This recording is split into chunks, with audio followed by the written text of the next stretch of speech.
Ayan, welcome to my vlog. Ayan na guys, yung ating pansit, no? Na niluto nung birthday at yan naman yung afritada. Chicken afritada. Ayan ang niluto ni Lisa Bellarmina for today's video.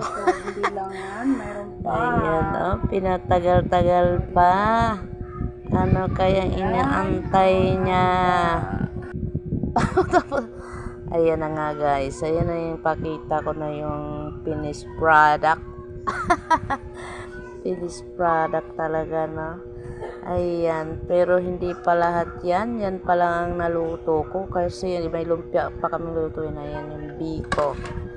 Ayan. At ayan naman yung fried chicken. Ayan. Ayan ay